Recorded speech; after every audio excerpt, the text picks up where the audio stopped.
What's up, YouTube? I just want to give you guys a quick little update. Had a few questions about like the paint that I've been using, so I'll, instead of explain to you, I'll just actually show you. Duplicolor metal cast, that was the stuff that I used right here on this. Gives it that aluminum type look or alloy look, or I don't know what you call it, but I'm not even sure I'm keeping that. But then you got the Krylon Fusion. It's for plastic, so most of the plastic stuff in and out of the car got that. I'm changing over the rims. I'm gonna do the red line on the rims with this. It's a Rust-Oleum gloss protective enamel. Hoping that it'll help with the chips that I've gotten on here, because with the car being front wheel drive, it throws, you know, if you go through rocks or pebbles or anything, it kicks up rocks from the front tire, and because I got a lip on these rims, it chips them up when the rocks come back by. So I'm going to try putting on a little bit tougher paint and see if that helps. The front, you know, like I said, it's front wheel drive. It's got a couple of little chips on it, but the front hasn't chipped up nearly as badly as the rear has. So basically, those are the paints that I've been using on it. For an update, I guess I can show you the doors, because that one's complete. I did the inside dash up here, the airbag. I got that done. I took this off and painted it flat black. I took this off, took the carbon fiber sticker that was on it, and I painted it red and set it in here, and oh my goodness, it I don't know why, but for some reason I hated it. I didn't think it looked good at all, so I took it right back out and painted it flat black. You got the other door on that side is done. Back door is also done on that side, complete. Everything on it's done. The only door that's not done is this door here.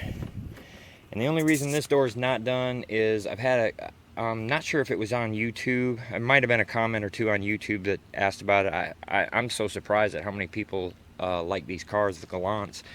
But there's a lot of you out there. And I've had other people that have seen the doors, and you know, they really liked them and have asked me how I did them, and I've explained it to them. But there's, you know, telling somebody, well, you do this, this, and this is kind of, it makes it sound kind of simple, and it's really not super simple. There's a couple little tricks that I've figured out, but you know, being that this is my last door, and I'm actually pretty darn good at it now, I feel comfortable enough to make a how-to video on how to take your door from this to this. So eventually my son's going to come over to help all the people that have asked how to do this, or to have me shoot a video of how to do this. My son's going to come over, and he's going to actually hold a camera, and I'll do a step-by-step, show you how to remove the door, how to remove this panel, how to take the fabric off, how to refabricate it, how to reattach this panel back to this panel, paint this panel, paint this, you know, and then reinstall it. And I'll do a real good step-by-step, real easy for you to follow. So if you guys ever decide that you wanted to change your door panels on your Galant, you'll have an easy way to do it. And be honest with you, the way I do it, I think the doors come out a little bit stronger than they were to begin with. So there's the other back door. That's complete and done. So that's probably, you know, about everything that we've done to the inside of the car. There's the door, driver's door. You see that one's complete and done also. I'll give you a little, oh, the other thing I was going to tell you guys too, real quick, let me grab. I was telling you guys about the paint, and I've made a couple of comments to people that when you do this, you're going to need to do touch-up work when you get done. Get yourself some matching, you know, little touch-up paint. And this stuff here, you can take a little paintbrush, and I'll show you, because here's one of the other things I just got done doing. The back dash is all red and looks cool as it looks very cool. I really like it. So we got the back dash is done up in the red. You got the light thingy there. I painted that up in the black. Now we got the black going all the way around the sides. I got that cool red all on the ceiling. Touching up with the black visors that ended up having a red mirror in them. These were a lot of fun to tape off, I'll tell you what, guys. When you're doing this stuff, you know, you're taking stuff off and putting it in. Like I said, I just took this off. I don't know if the camera's gonna pick this up here. There it is. Right there. I chipped it. Also chipped it up here. Is the camera gonna pick that one up? I'm not sure if it's picking it up. There's a little scratch, right? It's not a scratch. I had to slide. When I put this back together, I got a little ahead of myself and put this panel in first, and this panel was actually supposed to go in first. So I ended up getting it down into the front, and I had to bow it up here to get this piece to slide behind the other piece. And when I slid it in there, it scuffed it up a little bit. But that's why I have the cans of paint. So once everything's all installed and you've got it all back in there, I mean, you're gonna have problems. You're gonna nick stuff up. You know, you're gonna need help on a lot of this stuff.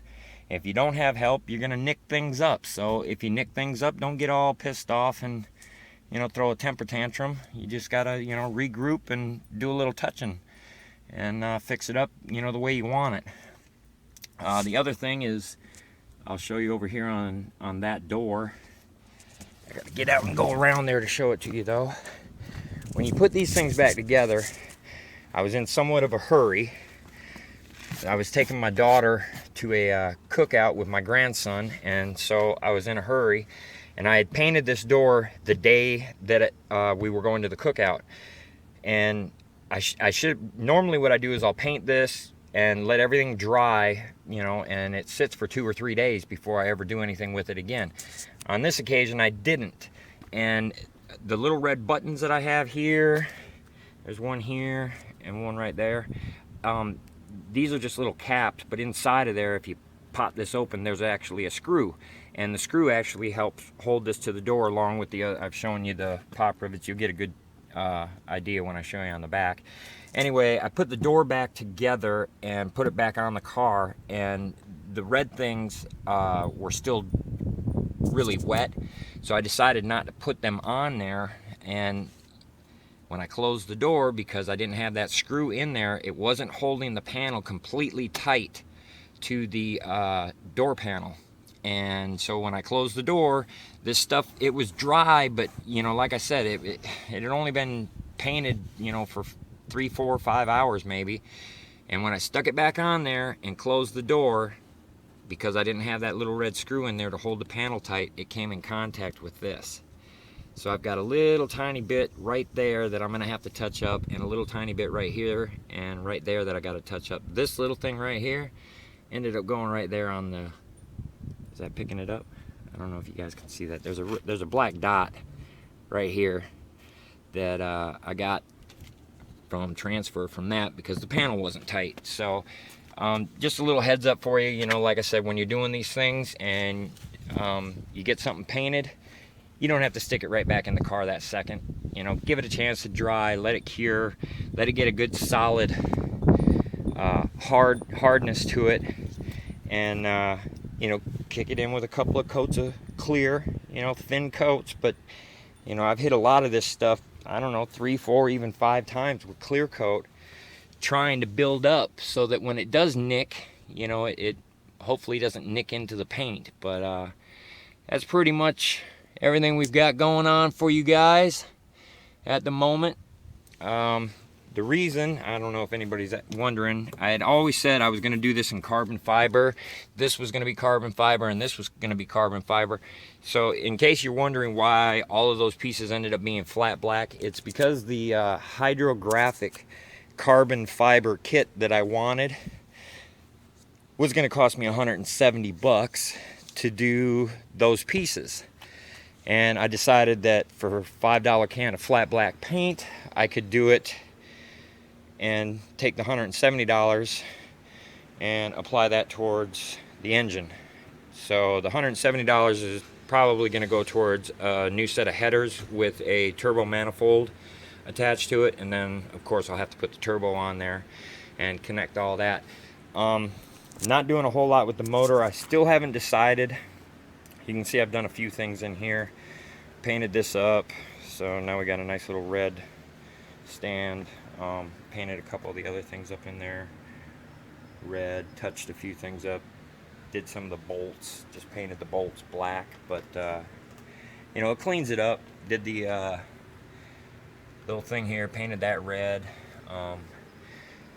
As far as the motor, I haven't decided yet. I'm still thinking on the motor. I don't know if I'm going to keep this motor in it and try to build this up. I have had some grand thoughts of sticking an LS7 427 Corvette motor in here and disconnecting the front wheel drive and putting the Corvette transmission and even the Corvette rear end, and taking all of the supports out of the actual Corvette, the donor car that I would use, and put a cross member underneath between the frame in here for the 427 to mount up to, and then we'd have to do some welding underneath of the car for the transmission mount, and some more welding in the back underneath to get the rear end and change the car over from front wheel drive to a rear wheel drive. But we could easily push 750 horsepower out of an LS7 without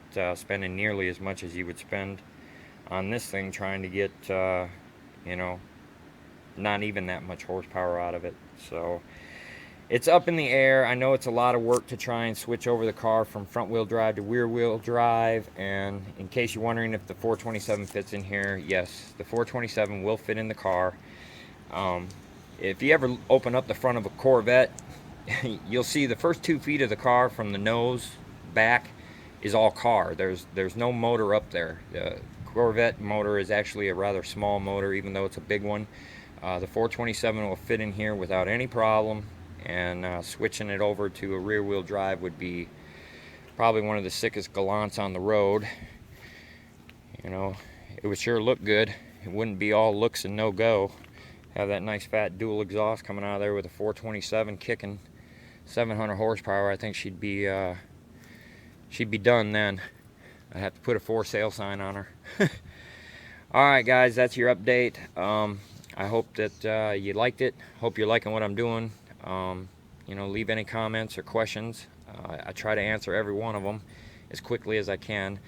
I hope the paint thing helped you guys out. You know, like I said, I've had good luck with all this. This is that Duplicolor, the vinyl. That's what I used on the one part of the dash here. This right here got that. So did the visors, and this thing also got that on it. So it was a same kind of paint when this was red.